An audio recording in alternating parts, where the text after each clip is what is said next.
Amisimazzosa, en el tranquilo barrio de San Rafael, Ciudad de México, una investigación rutinaria sobre ruidos nocturnos destapa algo inquietante. Cada vecino cuenta una versión completamente diferente de los mismos eventos. Mientras las autoridades buscan la verdad, emerge una pregunta más profunda. ¿Qué secretos guardan las casas de esta calle aparentemente normal? La llamada llegó a las 3:47 de la madrugada del 15 de marzo de 2024. Ruidos extraños en la calle Magnolia 847, Colonia San Rafael. Una queja de ruido que se convertiría en algo mucho más perturbador cuando los vecinos comenzaron a hablar. Testimonio de Carmen Vázquez, 62 años, ama de casa. Yo estaba despierta porque mi nieta tiene cólicos, ¿sabe? Siempre me quedo con ella cuando llora. Entonces escuché como si alguien arrastrara algo pesado por la banqueta, muy pesado. Me asomé por la ventana y vi a un hombre vestido de blanco, completamente de blanco, cargando una maleta grande. Caminaba muy despacio, como si le doliera cada paso. Cuando pasó bajo el farol, giró la cabeza hacia mi ventana. Sus ojos estaban completamente negros. Testimonio de Roberto Morales, 34 años, guardia de seguridad. No, eso no fue lo que pasó. Yo estaba llegando de mi turno. Eran como las 4:10. Lo que vi fue una mujer joven con un vestido rojo. Estaba parada exactamente en medio de la calle sin moverse. No había ninguna maleta, ningún hombre de blanco. Esta mujer tenía el cabello largo y negro, y cuando pasé en mi carro, ella levantó la mano como saludándome. Pero no era un saludo normal, era como si me conociera de toda la vida. Testimonio de la señora Elena Castañeda, 78 años, jubilada. Mentiras. Los dos están mintiendo o están locos. Yo no duermo bien desde que murió mi esposo, así que siempre estoy despierta a esas horas. Lo que yo vi fueron 3 niños jugando en la calle. 3 niños pequeños de unos 6 o 7 años, jugando a la pelota, en plena madrugada. ¿Qué niños juegan a las 4 de la mañana? Yo grité desde mi ventana, váyanse a sus casas, pero ellos no me hicieron caso. Siguieron jugando como si yo no existiera. El agente municipal Héctor Ramírez había trabajado en quejas vecinales durante 12 años.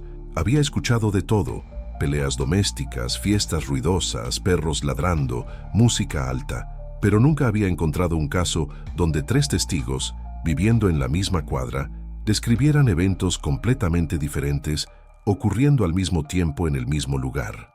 Lo raro no era solo que las historias no coincidieran, explicaría más tarde Ramírez. Lo raro era la convicción con la que cada uno contaba su versión. No era como cuando alguien miente o exagera, era como si cada uno hubiera visto realmente lo que describía. La investigación comenzó como rutina, revisar las cámaras de seguridad de la zona. Pero la calle Magnolia no tenía cámaras municipales y los negocios cercanos habían cerrado sus sistemas de vigilancia por la noche.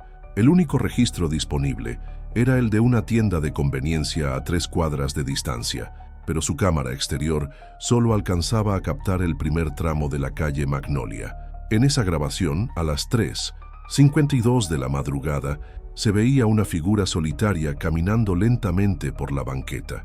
La imagen era granulosa, en blanco y negro, y la distancia hacía imposible distinguir detalles. Podría haber sido un hombre, una mujer, o incluso más de una persona.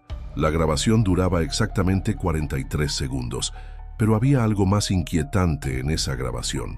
Cada vez que la reproducían, los testigos veían algo diferente. Carmen Vázquez insistía en que se trataba claramente del hombre de blanco con la maleta. ¿No ven cómo arrastra los pies? ¿No ven el bulto que carga? Roberto Morales señalaba la pantalla con certeza. Es obvio que es una mujer. Miren cómo camina, miren la silueta del vestido. La señora Elena se mostraba exasperada. Están ciegos los dos. Son varios niños. Se nota por el tamaño y porque se mueven diferente. ¿Alguna vez sentiste que el silencio guardaba algo que nadie dijo? El caso tomó un giro más extraño cuando Ramírez decidió ampliar la investigación.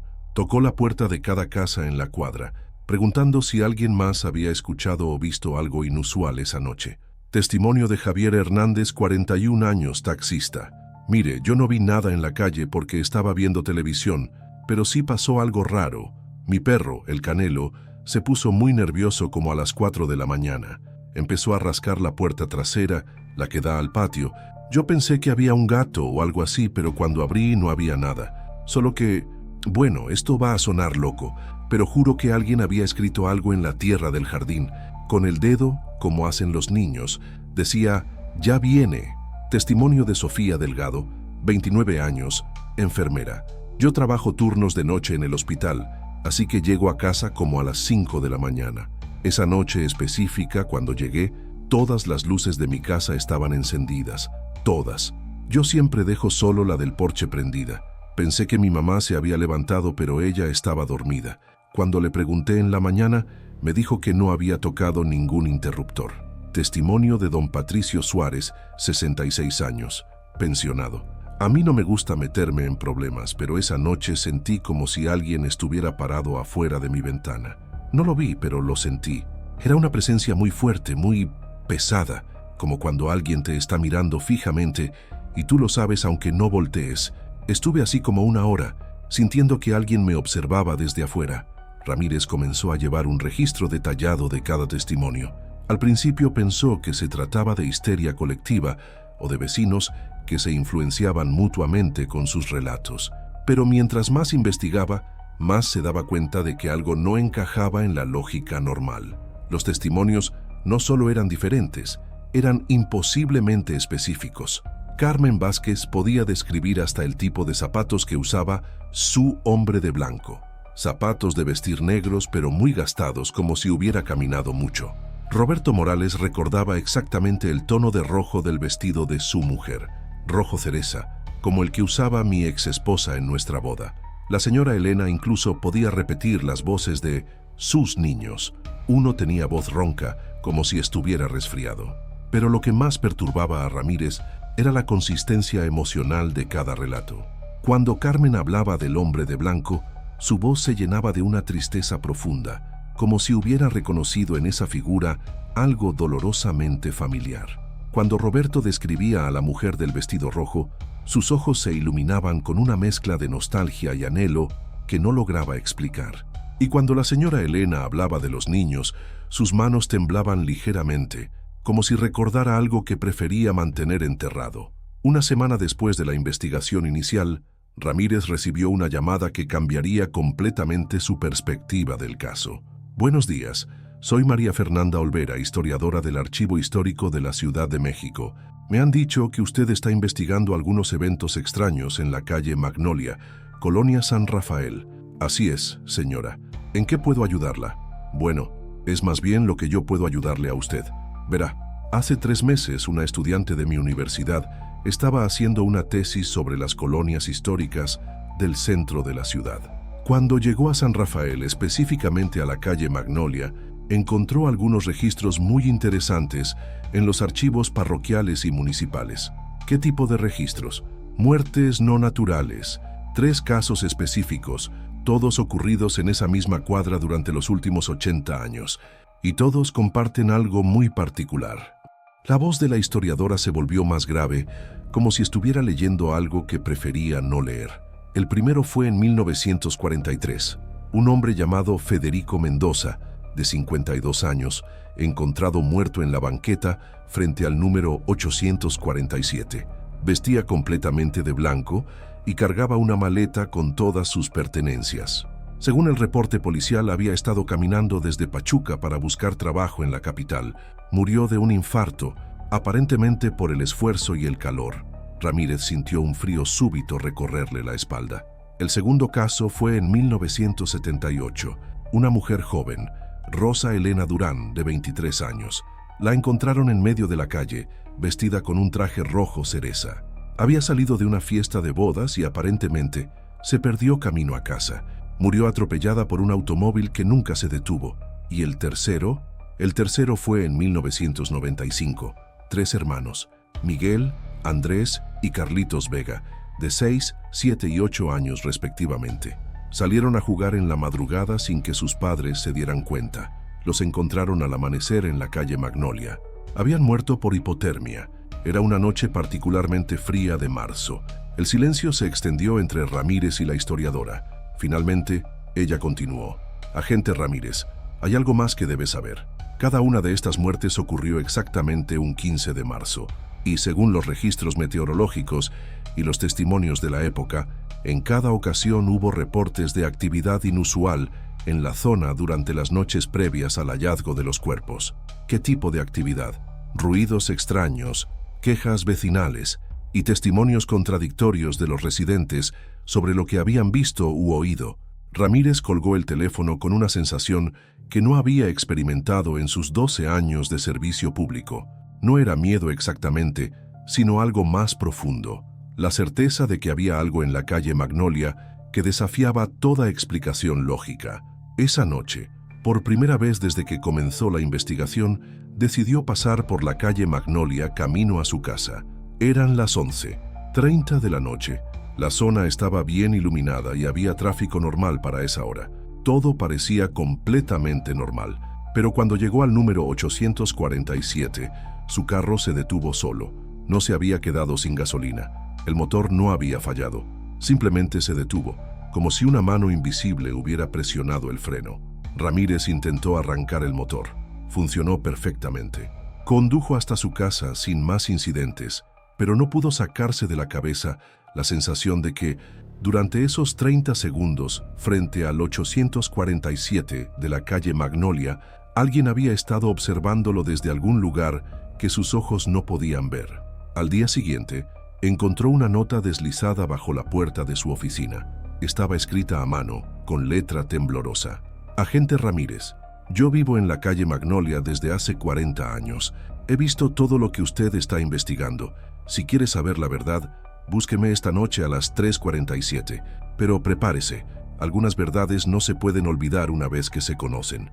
Una vecina que ya no puede callar. La nota no tenía firma ni dirección específica. Las 3:47 de la madrugada del 22 de marzo, encontraron al agente Ramírez parado en la esquina de la calle Magnolia, con una linterna en una mano y un bloc de notas en la otra. No sabía qué esperaba encontrar, pero la nota anónima había despertado en él una curiosidad que rayaba en la obsesión. La calle estaba completamente silenciosa. Las casas dormían tras sus ventanas oscuras, y solo el murmullo distante del tráfico nocturno de la avenida principal rompía la quietud. Ramírez revisó su reloj. 3:46. A los 30 segundos exactos, escuchó pasos. No venían de la calle, venían de detrás de él. Se dio vuelta y vio a una mujer mayor de unos 70 años caminando lentamente hacia él. Vestía una bata azul desgastada y llevaba pantuflas, como si hubiera salido de su casa sin pensarlo 2 veces. Su cabello gris estaba recogido en un moño desprolijo, y sus ojos tenían esa claridad inquietante que solo poseen las personas que han visto demasiado. «¿Usted es el agente Ramírez?», no era una pregunta. «Sí, señora. Usted escribió la nota». La mujer asintió y se acercó hasta quedar a 1 metro de distancia. En la luz amarillenta del farol, Ramírez pudo ver que sus manos temblaban ligeramente. «Me llamo Esperanza Robles. Vivo en el 851, 4 casas más arriba, y llevo 40 años viendo lo mismo que vieron sus testigos esa noche». ¿Lo mismo exactamente? No, nunca es exactamente lo mismo. Ese es el problema. Esperanza Robles comenzó a caminar lentamente por la banqueta, invitando a Ramírez a seguirla. Sus pasos resonaban extrañamente en el asfalto silencioso. La primera vez que lo vi fue en 1984. Yo tenía 30 años y acababa de mudarme aquí con mi esposo. Era una noche de marzo, como esta.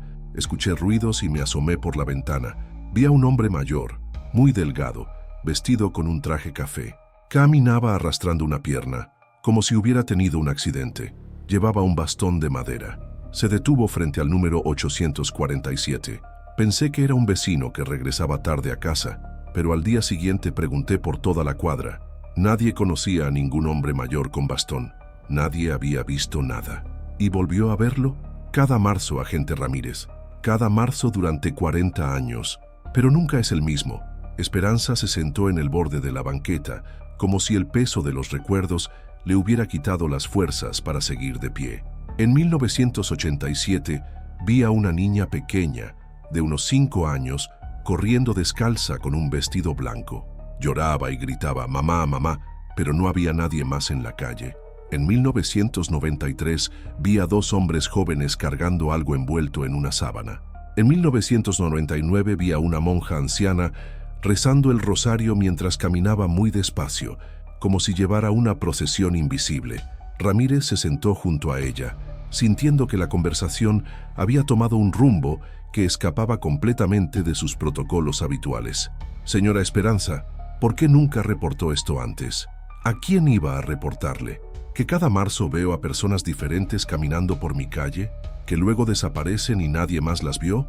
Hubieran pensado que estaba loca, pero ahora hay otros testigos. Sí, y eso es lo que me tiene preocupada. La anciana se levantó y comenzó a caminar hacia el número 845, la casa de Carmen Vázquez. Verá, agente, yo he estado observando este fenómeno durante décadas y he notado un patrón. Cada vez que alguien nuevo se muda a esta cuadra, al principio no ve nada, pero después de un tiempo empiezan a verlos también, como si la calle los eligiera. ¿Los eligiera para qué? Para ser testigos, para recordar. Se detuvieron frente a la ventana desde donde Carmen Vázquez había visto al hombre de blanco.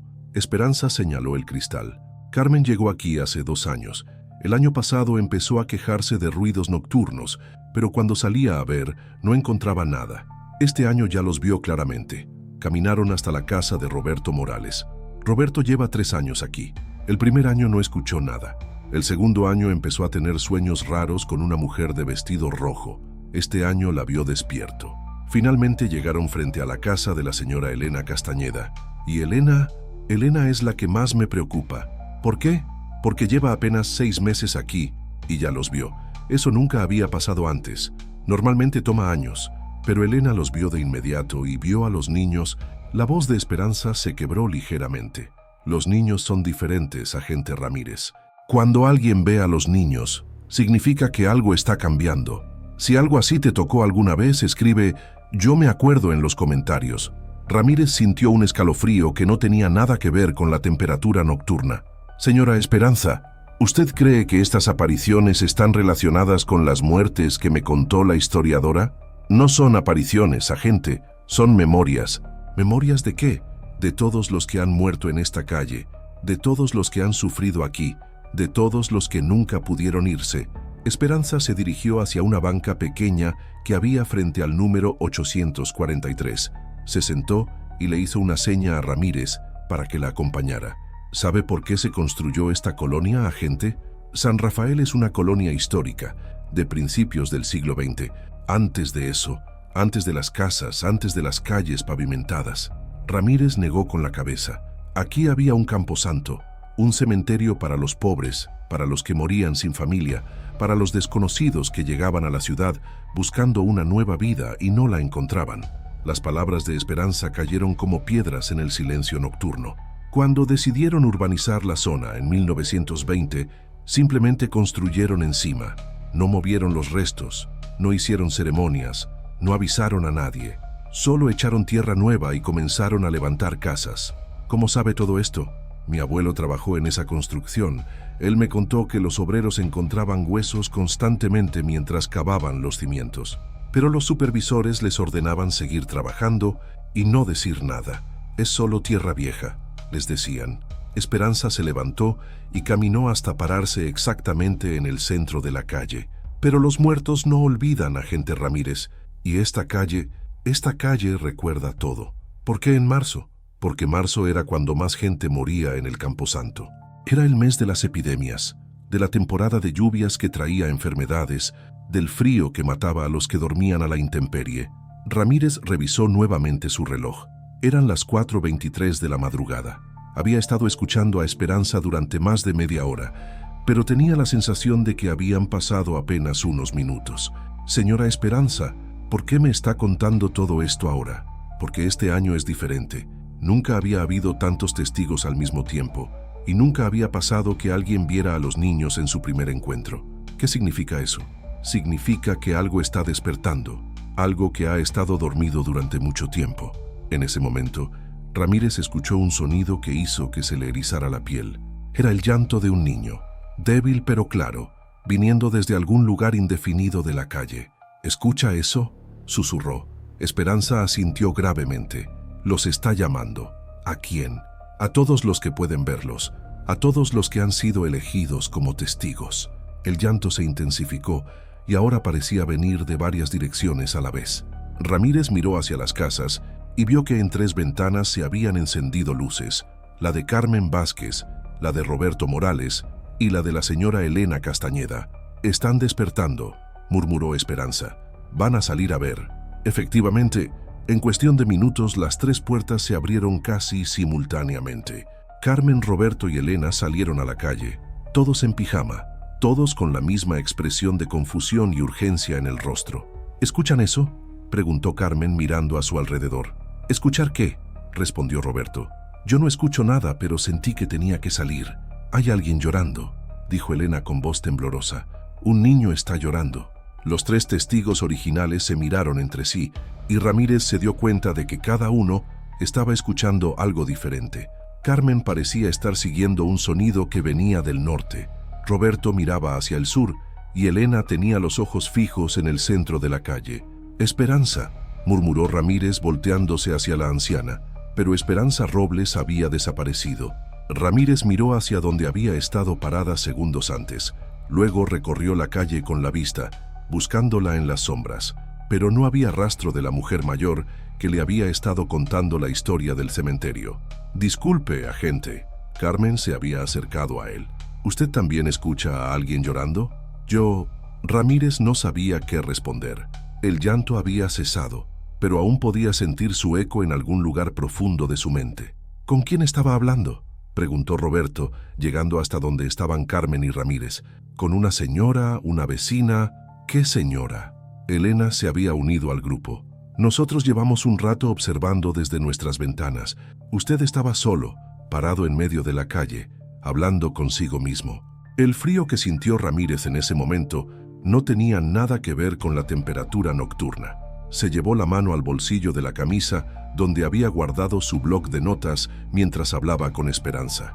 El bloc estaba vacío. No había escrito ni una sola palabra en toda la noche, pero en la última página, con una letra que no era suya, alguien había escrito: «Algunos recuerdos no pertenecen a los vivos. R». Durante los siguientes días, el agente Ramírez no pudo concentrarse en ningún otro caso. La nota en su bloc de notas seguía ahí, escrita con una caligrafía que no reconocía, pero que le resultaba extrañamente familiar. Había mostrado la escritura a 3 grafólogos diferentes, y los 3 habían llegado a la misma conclusión desconcertante. La letra pertenecía a alguien de edad avanzada, probablemente una mujer, pero había sido escrita con la mano izquierda cuando la persona era naturalmente diestra, como si alguien hubiera tratado de ocultar su identidad, le había explicado la grafóloga principal. O como si la mano que escribió no fuera completamente controlada por quien escribía. La búsqueda de Esperanza Robles en los registros municipales había resultado infructuosa. No existía ninguna mujer con ese nombre viviendo en la calle Magnolia, ni en toda la colonia San Rafael. Más inquietante aún, cuando Ramírez tocó la puerta del número 851, la casa que supuestamente habitaba Esperanza, le abrió un hombre joven que vivía ahí desde hacía 5 años con su esposa y sus 2 hijos. ¿Una señora mayor? No, agente. Aquí nunca ha vivido ninguna señora mayor. La casa anterior a nosotros la habitaba una pareja de recién casados y antes de ellos estaba vacía desde hacía años. Pero la obsesión de Ramírez no era solo profesional. Cada noche, sin excepción, se despertaba exactamente a las 3:47 de la madrugada. No importaba a qué hora se acostara, no importaba qué tan cansado estuviera, sus ojos se abrían automáticamente a esa hora precisa, como si un reloj interno se hubiera sincronizado con algo que no lograba comprender. Y cada vez que despertaba, tenía la certeza absoluta de que alguien lo había estado llamando. La respuesta llegó de una fuente inesperada. El 28 de marzo, una semana después de su encuentro nocturno, recibió una llamada en su oficina. «Agente Ramírez, habla la doctora Patricia Mendoza, directora del Archivo Histórico del Panteón de Dolores. Tengo información que puede interesarle sobre su investigación en la calle Magnolia». «Dígame, doctora». «Hemos estado revisando nuestros registros más antiguos después de que la historiadora María Fernanda Olvera nos contactara y encontramos algo muy particular». Ramírez sintió que su pulso se aceleraba.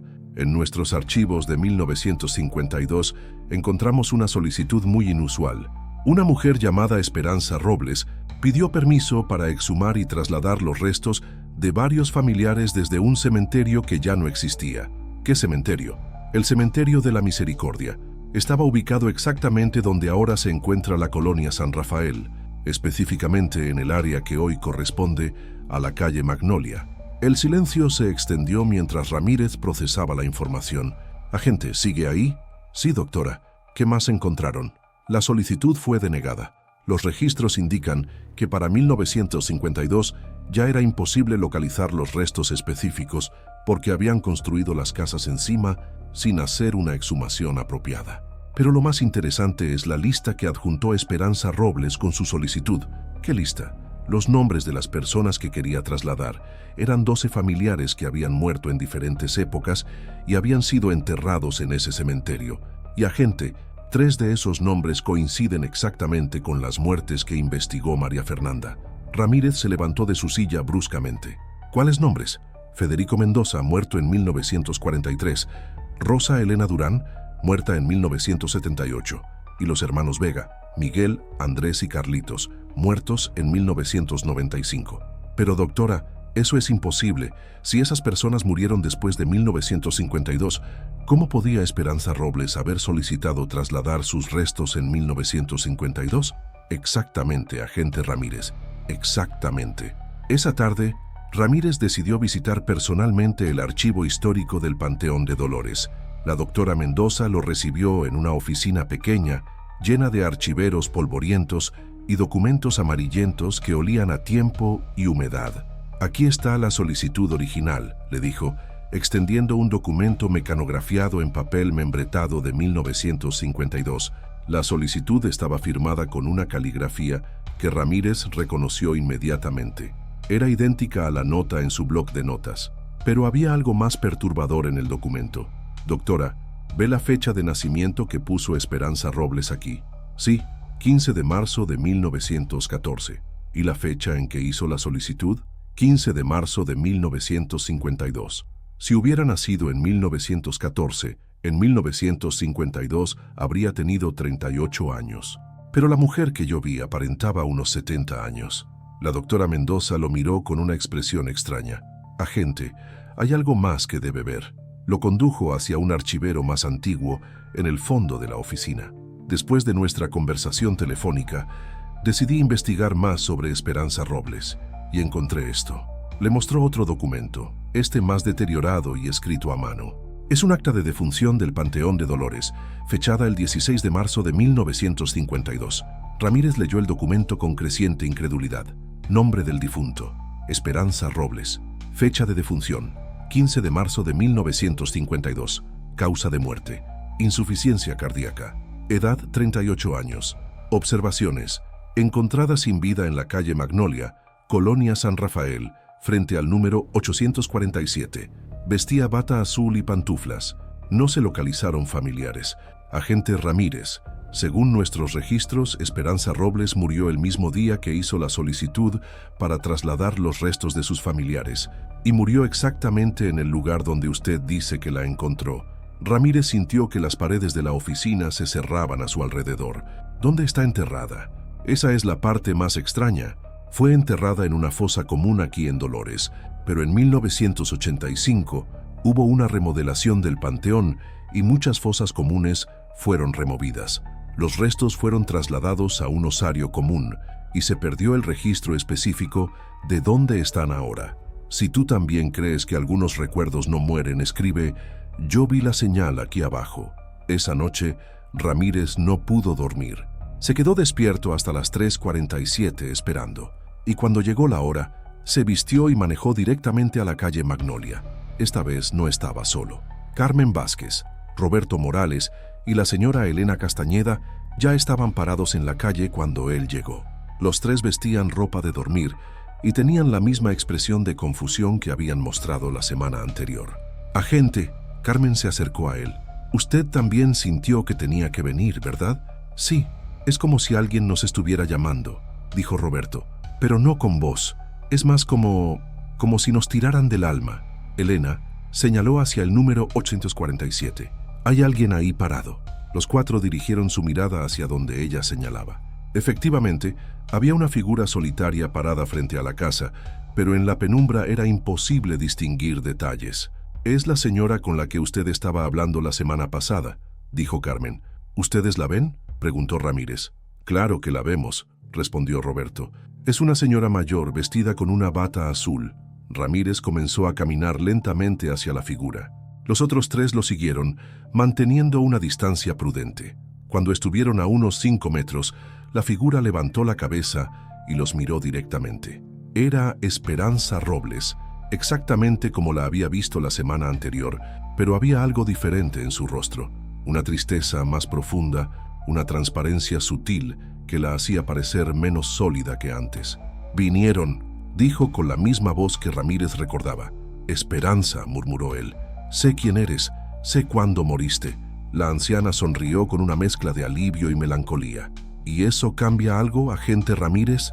No lo sé. Yo morí aquí, en esta calle, tratando de encontrar a mi familia, tratando de reunir a todos los que habían quedado olvidados bajo estas casas». Elena se acercó un paso. «¿Los niños que vi son parte de su familia?» «Todos los que ven ustedes son parte de la misma familia, mija.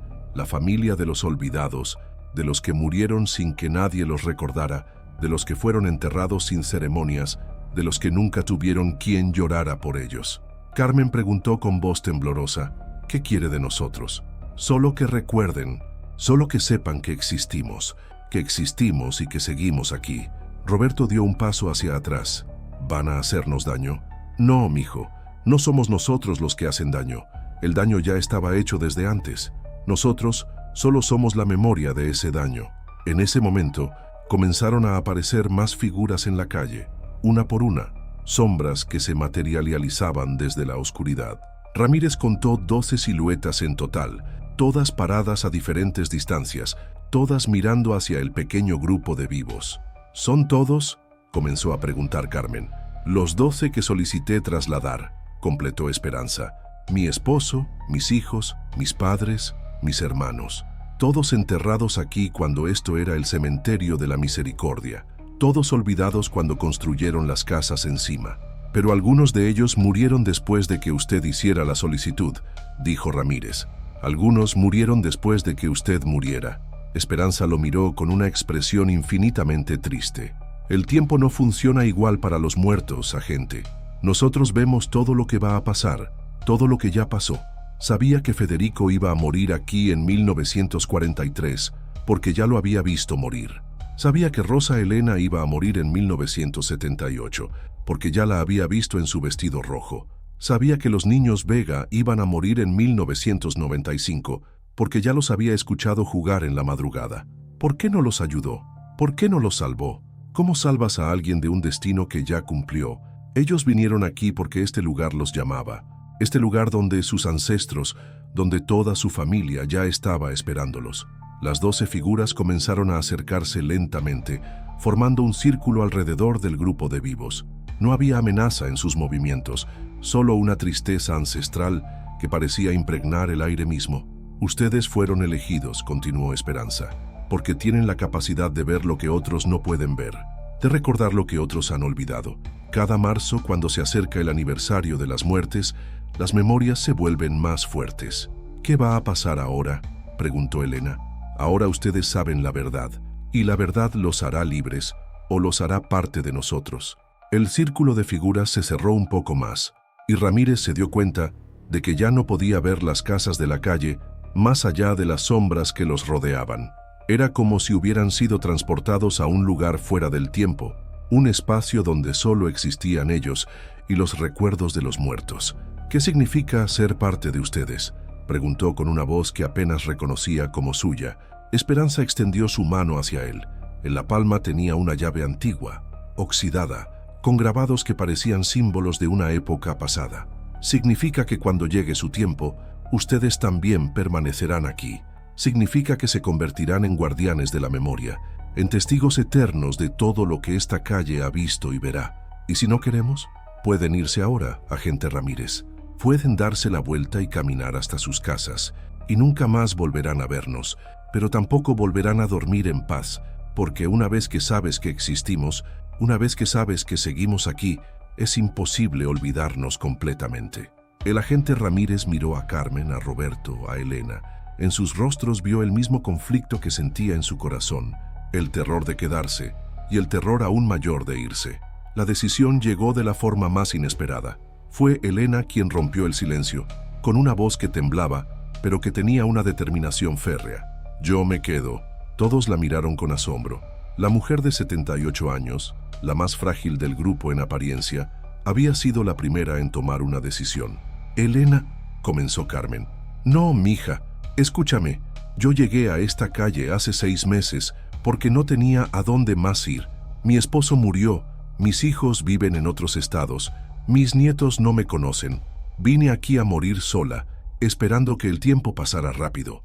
Elena se acercó a Esperanza y tomó la llave de su mano. Pero desde que llegué, por primera vez en años, me siento necesaria. Los niños que vi me necesitan. Esta calle me necesita, aquí tengo un propósito. La llave brilló con una luz tenue en las manos de Elena, como si hubiera estado esperando durante décadas a que alguien la tomara voluntariamente. Elena, ¿sabes lo que significa esto?, preguntó Ramírez. Significa que voy a cuidar de ellos, de todos los que están aquí y de todos los que vendrán. Significa que nunca más voy a estar sola. Las 12 figuras que las rodeaban parecieron relajarse, como si una tensión ancestral hubiera sido finalmente liberada. Esperanza sonrió con una calidez que transformó completamente su rostro. Gracias, mija. Has entendido lo que ninguno de nosotros pudo entender en vida. ¿Qué va a pasar con nosotros?, preguntó Roberto, señalándose a sí mismo a Carmen y a Ramírez. Ustedes pueden elegir, respondió Esperanza. Pueden irse y vivir sus vidas normales. Elena será suficiente por ahora. Ella será la nueva guardiana, la que mantenga viva la memoria. Carmen se llevó las manos al pecho. Pero nosotros también los vimos. También sabemos que existen. ¿Cómo vamos a poder vivir normalmente después de esto? No será fácil, admitió Esperanza, pero es posible.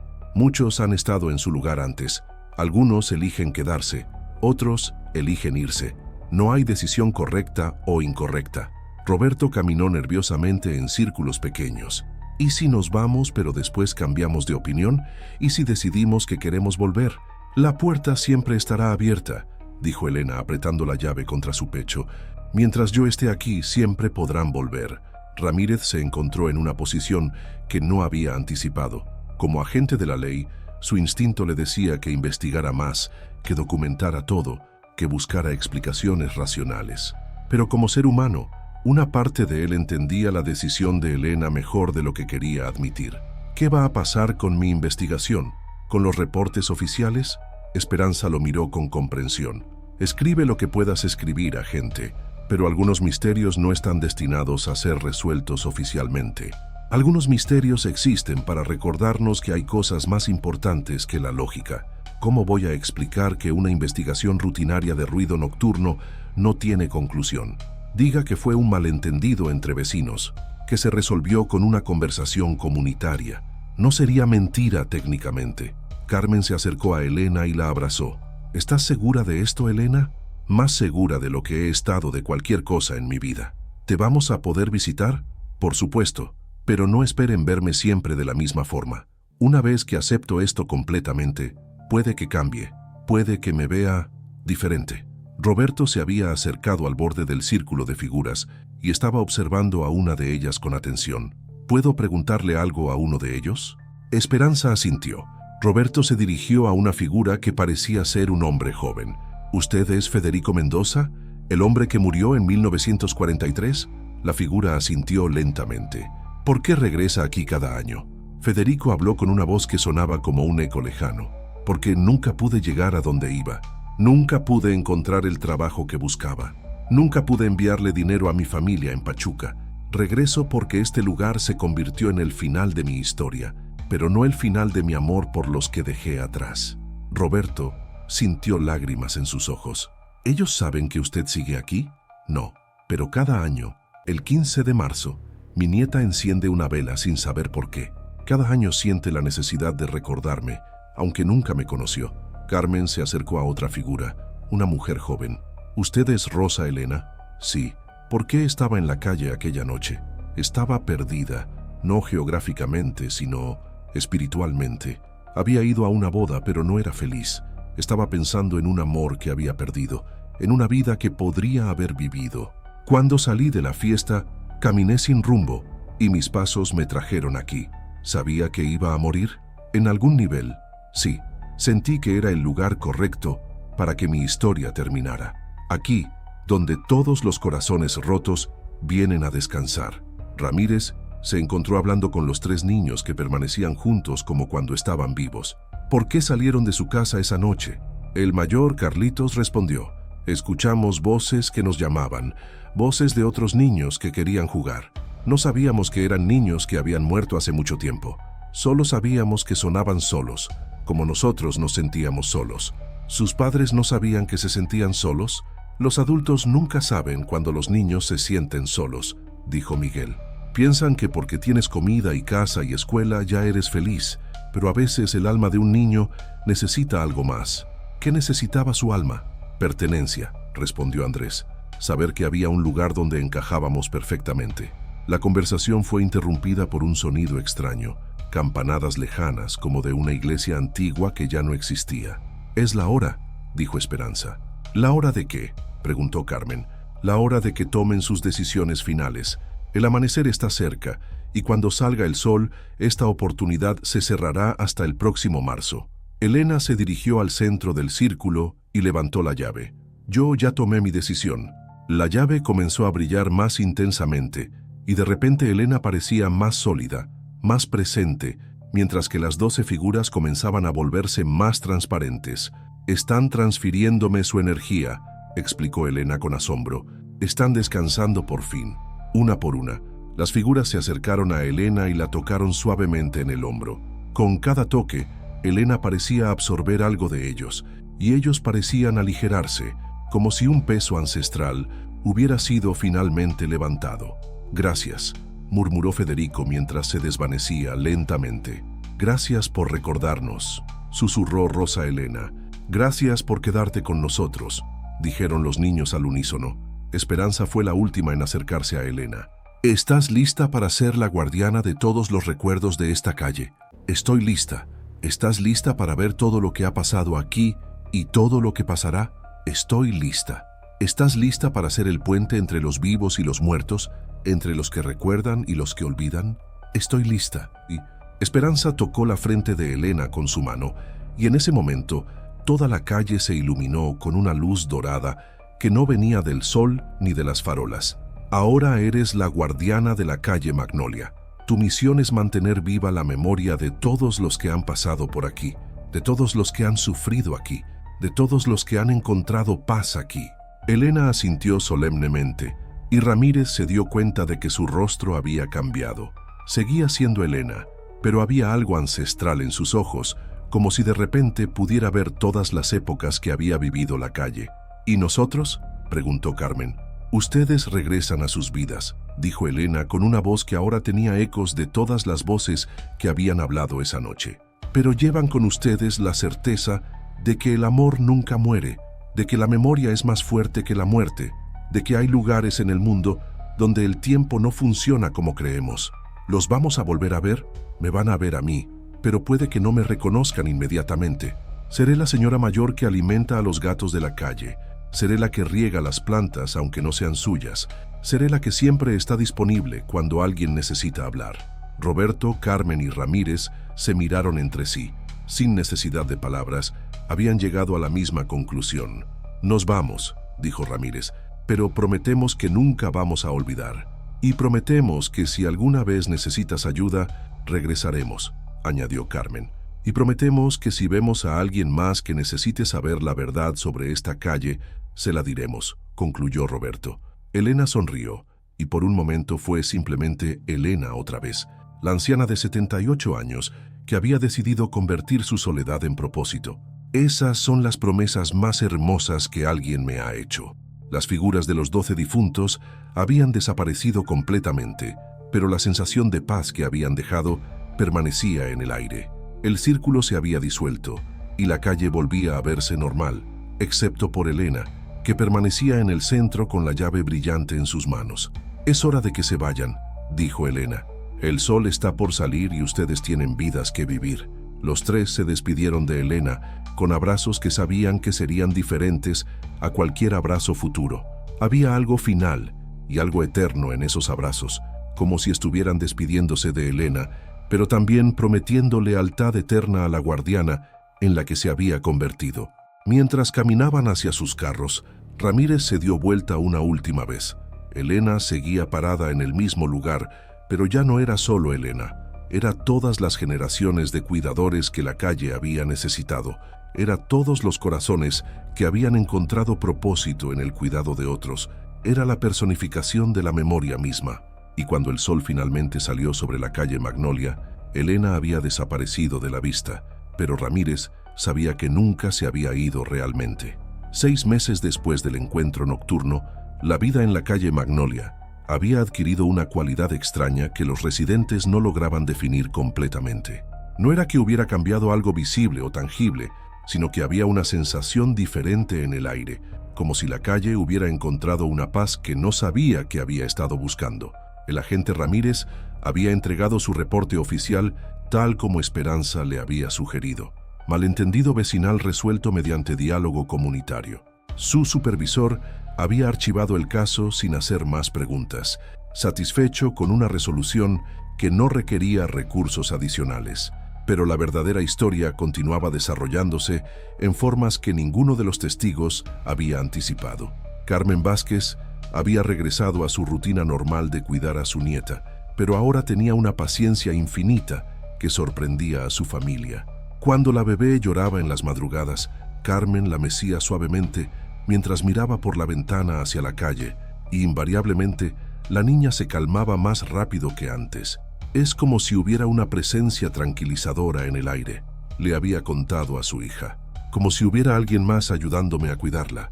Lo que Carmen no le contó a su hija era que cada noche, cuando se asomaba por la ventana, veía a una figura mayor caminando lentamente por la banqueta. A veces parecía Elena, a veces parecía Esperanza, y a veces parecía alguien completamente diferente, pero siempre había una sensación de protección, de cuidado maternal que se extendía sobre toda la cuadra. Roberto Morales había experimentado cambios aún más profundos. Su trabajo como guardia de seguridad había adquirido un significado completamente nuevo.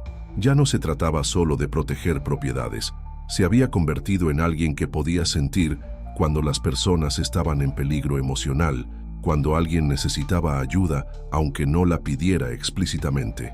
Una noche de julio, mientras patrullaba un centro comercial, había encontrado a una mujer joven llorando en el estacionamiento. Sin saber exactamente por qué, se había acercado y había comenzado a hablar con ella. La mujer estaba contemplando quitarse la vida, pero la conversación con Roberto la había hecho cambiar de opinión. «No sé qué fue», le había dicho la mujer más tarde cuando regresó al centro comercial para agradecerle, «pero cuando usted me habló, sentí como si hubiera alguien más ahí, alguien que realmente entendía mi dolor». Roberto sabía exactamente qué había sentido ella. Desde aquella noche en la calle Magnolia, había desarrollado la capacidad de percibir el sufrimiento de otros de una forma que no lograba explicar. Y más importante, había desarrollado la sabiduría para saber qué decir en esos momentos cruciales. El agente Ramírez había sido tal vez quien más había luchado con los cambios en su vida. Como hombre de procedimientos y evidencia, la experiencia había desafiado todo su sistema de creencias, pero gradualmente había comenzado a notar que su trabajo había mejorado de maneras inexplicables. Podía sentir cuando alguien estaba mintiendo durante los interrogatorios. Podía intuir qué casos merecían más atención y cuáles eran realmente insignificantes. Y más extraño aún, había comenzado a tener sueños sobre crímenes no resueltos, sueños tan vívidos que lo llevaban a revisar evidencia que otros habían pasado por alto. En agosto, había resuelto un caso de desaparición que había estado abierto durante 3 años, después de soñar con el lugar exacto donde estaba enterrado el cuerpo. Sus colegas lo atribuían a una corazonada brillante, pero Ramírez sabía que era algo más. Pero el cambio más notable había ocurrido en la propia calle Magnolia. Los nuevos residentes que se mudaban a la cuadra reportaban una sensación inmediata de bienvenida y seguridad. Los crímenes en la zona habían disminuido a cero. Los accidentes de tráfico, que solían ser comunes en esa intersección, simplemente habían dejado de ocurrir, y todos, sin excepción, mencionaban a la señora mayor muy amable, que siempre estaba disponible para ayudar. «Es increíble», había comentado Javier Hernández, el taxista. «Desde que llegó esa señora es como si toda la cuadra fuera una gran familia.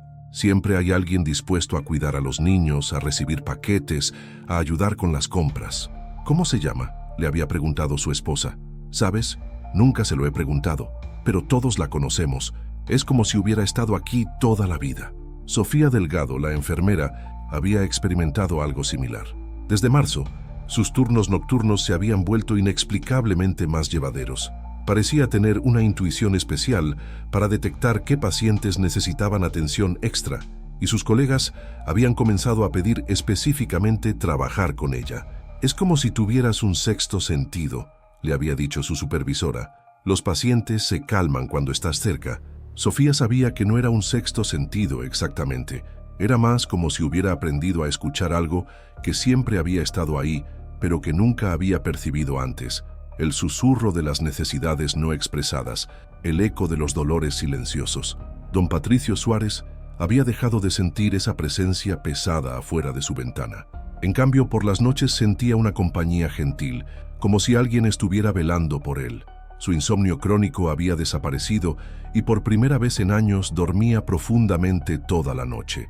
Pero la manifestación más extraordinaria del cambio había comenzado a ocurrir los días 15 de cada mes. No solo en marzo, sino en cada mes, el 15 se había convertido en una fecha especial en la calle Magnolia. Sin que nadie lo planeara, sin que hubiera ninguna coordinación oficial, los vecinos habían comenzado a reunirse informalmente esa noche. Algunos salían a regar sus plantas, otros sacaban a caminar a sus perros, otros simplemente se sentaban en sus porches. Pero sin excepción, todos encontraban excusas para estar afuera y naturalmente comenzaban a conversar entre ellos. En estas reuniones improvisadas siempre había alguien que necesitaba ayuda con algo, y siempre había alguien más dispuesto a brindarla. Se habían formado grupos de estudio para los niños, círculos de apoyo para los adultos mayores, redes de cuidado mutuo que funcionaban sin necesidad de estructuras formales. Y en el centro de todas estas actividades siempre había una presencia mayor que nadie lograba identificar específicamente, pero que todos reconocían como fundamental para la armonía de la comunidad. ¿Alguna vez sentiste que un lugar te estaba cuidando, aunque no supieras cómo? En septiembre, Roberto había organizado una pequeña celebración para conmemorar el primer 15 desde que había comenzado la tradición espontánea. Había preparado tacos en su jardín delantero e invitado a todos los vecinos. Durante la cena, Carmen había comentado: «¿Saben qué es lo extraño? Siento como si todos nos conociéramos desde hace años, pero la mayoría de nosotros nos mudamos aquí hace relativamente poco tiempo». «Es verdad», había agregado Javier, «es como si esta calle tuviera memoria propia, y esa memoria nos incluyera a todos, desde el momento en que llegamos». Don Patricio, que era el residente más antiguo presente, había asentido pensativo. «Mi abuela siempre decía que algunos lugares tienen alma, que hay territorios que aprenden a cuidar a las personas que los habitan. ¿Creen que nuestra calle es así?», había preguntado Sofía. «No lo creo», había respondido una voz suave desde el borde del grupo. «Lo sé». Todos habían volteado hacia la voz, pero no habían podido identificar quién había hablado. Había varias personas mayores en el grupo, y la voz había sonado como si hubiera venido de cualquiera de ellas, pero Roberto había sentido un escalofrío de reconocimiento.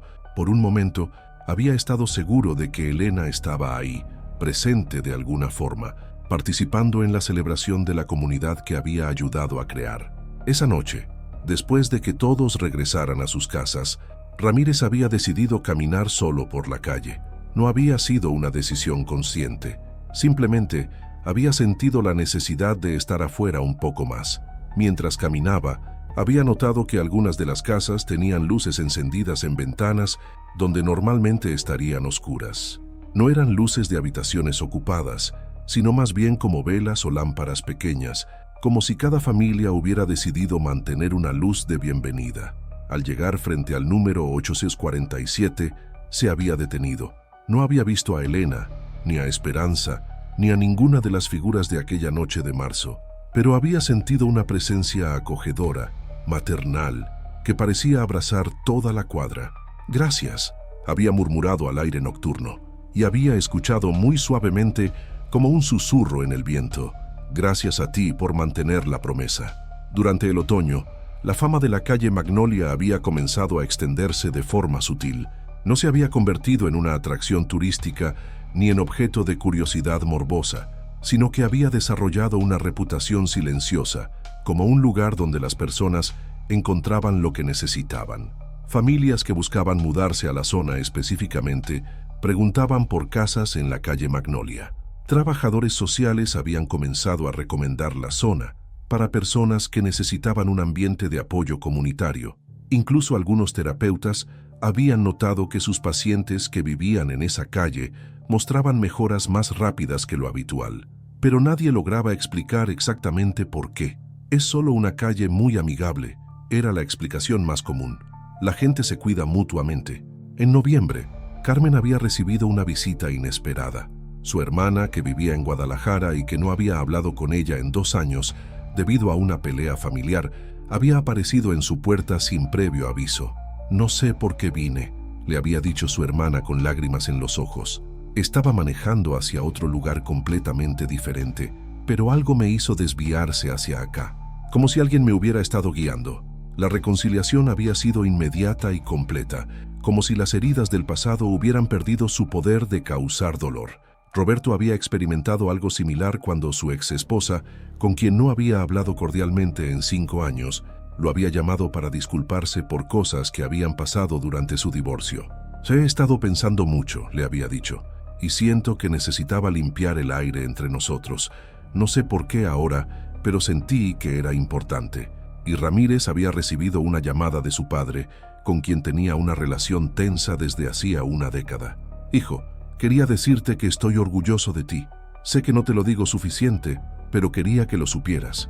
Era como si la calle Magnolia hubiera desarrollado la capacidad de sanar no solo a sus residentes, sino también las relaciones rotas que estos traían consigo desde otros lugares y otros tiempos. En diciembre, justo antes de Navidad, había ocurrido el evento que confirmaría para siempre la naturaleza especial de la calle. Una familia nueva se había mudado al número 839, una casa que había estado vacía durante meses. Era una madre soltera con 2 niños pequeños, huyendo de una situación de violencia doméstica. Habían llegado con lo mínimo indispensable y sin conocer a nadie en la ciudad. El primer día, antes de que hubiera terminado de desempacar, ya tenía comida en su refrigerador, juguetes para sus hijos y una red de apoyo que parecía haber aparecido de la nada. Nunca había visto algo así, le había contado a Ramírez cuando él había venido a presentarse como parte de su ronda de bienvenida oficial. «Es como si toda la calle hubiera estado esperándome». ¿Quién la ayudó a instalarse? Todos, pero especialmente una señora mayor, muy dulce. Ella fue la que organizó todo. «¿Cómo se llama?» La mujer había parecido confundida por un momento. «¿Sabes qué? No estoy segura, pero todos la conocen. Es como la abuela de toda la calle». Esa noche, Ramírez había caminado nuevamente por la calle Magnolia, reflexionando sobre todo lo que había cambiado desde marzo. La calle se veía exactamente igual que siempre. Las mismas casas, las mismas farolas, las mismas banquetas. Pero había algo fundamentalmente diferente en su esencia. Era como si Elena hubiera logrado lo que ninguno de los muertos anteriores había podido conseguir. No solo mantener viva la memoria del sufrimiento, sino transformar esa memoria en cuidado activo, en amor en acción, en una red invisible de protección que abrazaba a todos los que llegaban buscando refugio. Mientras caminaba, se había dado cuenta de que ya no pensaba en Elena como en la anciana solitaria que había decidido quedarse con los muertos. Ahora la veía como lo que realmente se había convertido, la madre espiritual de toda una comunidad, la guardiana no solo de los recuerdos dolorosos del pasado, sino también de la esperanza y la sanación del presente. Y cuando llegó frente al número 847, había susurrado nuevamente: «Gracias, Elena, gracias por enseñarnos que el amor es más fuerte que la muerte». Esta vez, la respuesta no había venido como una voz en el viento, sino como una sensación de calidez que había llenado completamente su corazón. Un año después del primer encuentro, el 15 de marzo de 2025, la calle Magnolia se preparaba para recibir algo que ninguno de sus residentes había anticipado: el regreso de la historia completa. Era una tarde inusualmente cálida para marzo, cuando llegó el primer indicio de que este aniversario sería diferente. Carmen estaba regando sus plantas cuando notó que su nieta, ahora de 1 año y medio, se había puesto inexplicablemente inquieta. La pequeña señalaba insistentemente hacia la calle, balbuceando palabras que sonaban como «abuela, abuela». «No veo a ninguna abuela, mi amor», le había dicho Carmen, pero cuando siguió la dirección de la mirada de la niña, sintió un escalofrío familiar. Al mismo tiempo, Roberto estaba lavando su carro cuando su teléfono comenzó a sonar con una frecuencia extraña. Cada vez que contestaba, solo escuchaba silencio del otro lado, pero un silencio que de alguna manera no se sentía vacío. Era como si alguien estuviera respirando suavemente, esperando el momento correcto para hablar. Ramírez, por su parte, había estado experimentando los sueños más vívidos de su vida durante toda la semana. Sueños donde caminaba por una calle Magnolia que parecía extenderse infinitamente en ambas direcciones, poblada por figuras de todas las épocas que le sonreían y le agradecían por algo que no lograba recordar al despertar. Pero había sido don Patricio quien había hecho la observación que los había alarmado a todos. ¿Han notado que no hemos visto a la señora mayor en varios días? La pregunta había surgido durante la reunión espontánea del 15 de febrero y había creado un silencio incómodo. Todos sabían a qué señora se refería, pero nadie había querido admitir que también habían notado su ausencia. «Ahora que lo mencionas», había dicho Sofía, «no la he visto desde principios de mes». «Yo tampoco», había agregado Javier. «Y eso es raro porque siempre está por aquí». Carmen, Roberto y Ramírez habían intercambiado miradas significativas. Los tres habían sentido la ausencia de Elena de una manera más profunda que los otros vecinos, como si una parte esencial del equilibrio de la calle hubiera desaparecido temporalmente. Ahora, en la tarde del 15 de marzo, esa sensación de ausencia había alcanzado un punto crítico. A las 6:00 p.m., como si hubieran sido convocados por una fuerza invisible, todos los residentes de la calle habían encontrado excusas para estar afuera. Era la congregación más grande que habían tenido desde que comenzaron las reuniones mensuales. Estaban Carmen con su nieta, Roberto con sus herramientas de jardinería, Ramírez, que casualmente pasaba por ahí después del trabajo, don Patricio con su bastón, Sofía con sus plantas, Javier con su perro, la madre soltera con sus 2 hijos y al menos otros 10 vecinos que se habían mudado a la calle durante el año. Todos parecían estar esperando algo, aunque ninguno habría podido explicar qué exactamente. La respuesta llegó cuando el sol comenzó a ponerse. Una figura familiar apareció caminando lentamente desde el extremo norte de la calle. Era Elena, pero no la Elena que habían conocido. Parecía más joven, más luminosa, como si el año de servicio como guardiana la hubiera transformado en algo más cercano a su esencia verdadera. «Elena», murmuró Carmen, y la palabra se extendió como un susurro reverente entre todos los presentes. Elena se acercó al grupo con una sonrisa que contenía toda la sabiduría acumulada durante 12 meses, de cuidar la memoria y los sueños de una calle entera. «Mis queridos vecinos», dijo con una voz que sonaba como múltiples voces hablando en armonía, «he venido a despedirme». Un murmullo de preocupación recorrió el grupo. «¿Se va a mudar?», preguntó don Patricio. Elena rió suavemente, y el sonido era como campanitas de viento tocadas por una brisa gentil. «No exactamente, pero mi trabajo aquí ha terminado». «¿Qué trabajo?», preguntó uno de los vecinos más nuevos. Elena miró directamente a Carmen, Roberto y Ramírez antes de responder. «El trabajo de enseñarles que una comunidad verdadera se construye cuando las personas aprenden a cuidarse mutuamente, no por obligación, sino por amor». Se acercó al centro del grupo, donde había una pequeña área de jardín comunitario que los vecinos habían creado espontáneamente durante el año. «Cuando llegué a esta calle, era una anciana solitaria esperando morir. Pero ustedes me enseñaron que el final de una vida no tiene que ser el final de su propósito». «Elena», Carmen se acercó con su nieta en brazos. «No entendemos. ¿Qué está pasando realmente?». Elena extendió sus brazos hacia la bebé, quien inmediatamente se estiró hacia ella con una sonrisa radiante. Lo que está pasando, mi querida Carmen, es que ustedes ya no me necesitan. Ustedes han aprendido a ser los guardianes de su propia comunidad. Mientras tenía a la niña en brazos, Elena parecía volverse más sólida, más presente que nunca. Durante este año, he sido el puente entre los vivos y los muertos, entre la memoria y el olvido. Pero ustedes han construido algo más hermoso. Han sido el puente entre la soledad y la compañía, entre el miedo y el amor. Roberto se acercó un paso. ¿Pero qué va a pasar con los otros? ¿Con Esperanza y todos los que estaban aquí antes? Ellos encontraron su paz hace un año, Roberto. Mi misión era asegurarme de que su sufrimiento se transformara en algo bello. Y miren a su alrededor. Elena hizo un gesto que abarcó toda la calle, toda la comunidad que se había reunido. ¿No es esto algo bello? ¿No han creado ustedes exactamente lo que todos los muertos de esta calle habían estado buscando? Un lugar donde las personas se cuidan mutuamente, donde nadie muere solo, donde cada historia importa. Ramírez sintió que las lágrimas comenzaban a formar en sus ojos. Elena, no queremos que se vaya. Y yo no me voy realmente, querido Héctor.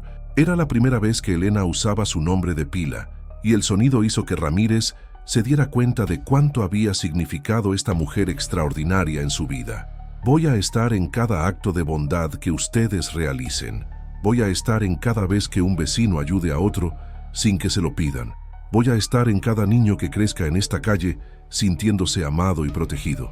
La nieta de Carmen había comenzado a reírse en los brazos de Elena, y el sonido era puro y cristalino, como si la bebé entendiera algo que los adultos apenas comenzaban a comprender. ¿Cómo vamos a saber que está ahí?, preguntó Sofía. Porque cada vez que alguien nuevo llegue a esta calle necesitando ayuda, ustedes van a sentir el impulso irresistible de dársela. Cada vez que alguien esté sufriendo en silencio, van a sentir la necesidad de acercarse. Cada vez que esta comunidad necesite sanación, van a tener la sabiduría para proporcionarla. Elena devolvió la bebé a Carmen y se dirigió hacia el número 847, el lugar donde había comenzado toda la historia. Pero antes de que mi tiempo como guardiana visible termine, quiero que vean algo. Se detuvo frente a la casa y extendió sus brazos.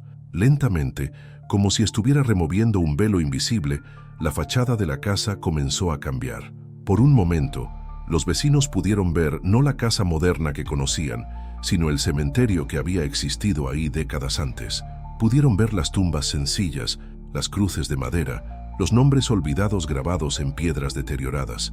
Pero en lugar de sentir tristeza o miedo, sintieron una profunda sensación de paz, porque también pudieron ver flotando suavemente sobre cada tumba pequeñas luces doradas que pulsaban como corazones.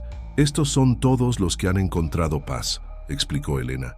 Todos los que ya no sufren, todos los que ahora forman parte de la energía protectora que rodea esta calle. La visión se desvaneció gradualmente y la casa volvió a su apariencia normal. Elena, la madre soltera, se acercó con sus dos hijos pequeños. Mis niños quieren darle algo. Los pequeños, de 3 y 5 años, se acercaron tímidamente a Elena y le entregaron un dibujo que habían hecho juntos. Era una crayola representando una calle llena de casas coloridas, y en el centro había una figura con vestido azul rodeada de muchas personas tomadas de la mano. «Es usted», dijo el mayor. «Es usted cuidando a toda la calle». Elena tomó el dibujo con manos que temblaban ligeramente de emoción. «Este es el regalo más hermoso que he recibido en toda mi vida y en toda mi muerte». El sol se había puesto completamente y las farolas de la calle comenzaron a encenderse automáticamente. Pero había una luz adicional que parecía emanar de Elena misma, una luminosidad suave que hacía que todos se sintieran seguros y amados. «Es hora», dijo Elena finalmente. «¿Hora de qué?», preguntó Carmen. «Hora de que ustedes continúen la historia. Hora de que se conviertan en los protagonistas de su propia comunidad». Elena comenzó a caminar lentamente hacia el centro de la calle, el mismo lugar donde Ramírez la había visto por primera vez un año atrás. Recuerden, el amor verdadero nunca muere, solo se transforma. La memoria verdadera no se aferra al dolor, sino que lo convierte en sabiduría. Y una comunidad verdadera no necesita milagros para existir, solo necesita personas que decidan cuidarse mutuamente. Si algo así te tocó alguna vez, escribe «Yo me acuerdo» en los comentarios. porque todos tenemos el poder de ser guardianes de la memoria y protectores del amor. Mientras Elena hablaba, los vecinos se habían acercado formando un círculo a su alrededor, exactamente como había pasado un año antes, pero esta vez no había miedo ni confusión en sus rostros. Había gratitud, amor y la comprensión profunda de que habían sido parte de algo extraordinario. ¿La vamos a ver otra vez?, preguntó don Patricio. Me van a ver cada vez que miren a los ojos a un vecino que necesita ayuda y decidan dársela. Me van a ver cada vez que un niño de esta calle sonría porque se siente seguro. Me van a ver cada vez que ustedes elijan el amor por encima del miedo. Elena extendió sus brazos y uno por uno, cada vecino se acercó para recibir un abrazo de despedida. Con cada abrazo parecía transferir algo esencial, no poder sobrenatural, sino la certeza absoluta de que ellos tenían todo lo necesario para continuar cuidando la calle y cuidándose mutuamente. Cuando llegó el turno de Carmen, Roberto y Ramírez, Elena los abrazó un poco más tiempo. «Gracias», les susurró. «Gracias por darme la oportunidad de transformar mi soledad en servicio, mi muerte en vida nueva». «Gracias a usted», respondió Ramírez, «por enseñarnos que algunos finales son en realidad comienzos». Elena se separó del grupo y caminó hasta el centro exacto de la calle. Levantó el dibujo que le habían dado los niños y lo sostuvo contra su corazón. Que esta calle sea siempre un refugio para los que buscan hogar, un santuario para los que necesitan sanación y una familia para los que han perdido la suya. Con estas palabras, Elena comenzó a disolverse lentamente en una luz dorada que se extendió por toda la calle. No desapareció bruscamente, sino que se fue transformando gradualmente en una luminosidad cálida que se asentó sobre cada casa, cada jardín, cada rincón de la calle Magnolia. Cuando la luz finalmente se desvaneció, Elena había desaparecido físicamente, pero todos podían sentir su presencia de una manera más profunda que cuando era visible. Era como si se hubiera convertido en parte del aire mismo, en parte de la esencia protectora que envolvía la comunidad. Los vecinos se quedaron en silencio durante varios minutos, no porque estuvieran tristes, sino porque entendían que habían sido testigos de algo sagrado. Finalmente, fue la nieta de Carmen quien rompió el silencio. La bebé levantó sus pequeñas manos hacia el cielo nocturno y comenzó a reírse con una alegría pura y contagiosa. «Tiene razón», dijo Carmen, levantando a su nieta. «Tenemos mucho que celebrar». Y así comenzó la primera celebración anual de la calle Magnolia. No una conmemoración de la muerte, sino una festividad de la vida, del amor y de la comunidad que habían construido juntos. Esa noche, cada casa en la calle Magnolia encendió una luz especial en su ventana. 900, no porque alguien se los hubiera pedido, sino porque todos sintieron simultáneamente que era lo correcto que hacer. Y desde esa noche en adelante, cada 15 de marzo, las luces se encendían automáticamente al atardecer, recordando a todos que el amor verdadero nunca muere, que las comunidades fuertes se construyen con actos cotidianos de bondad y que cada uno de nosotros tiene el poder de ser guardián de la memoria y protector del amor. La historia de la calle Magnolia no había terminado. En realidad, apenas comenzaba, porque ahora todos sus residentes sabían que tenían la responsabilidad y el privilegio de continuar escribiendo esa historia, día a día, con cada acto de compasión, con cada gesto de cuidado, con cada decisión de elegir el amor por encima de la indiferencia. Y en las noches silenciosas, cuando el viento sopla suavemente por la calle Magnolia, los vecinos más sensibles pueden escuchar, muy suavemente, como un susurro de gratitud que viene de todas partes y de ninguna parte a la vez. Gracias por recordar, gracias por cuidar, gracias por amar, porque algunos lugares en el mundo saben cuidar a quienes los habitan, y porque todos, absolutamente todos, tenemos la capacidad de convertirnos en guardianes de la memoria y protectores del amor en nuestras propias comunidades.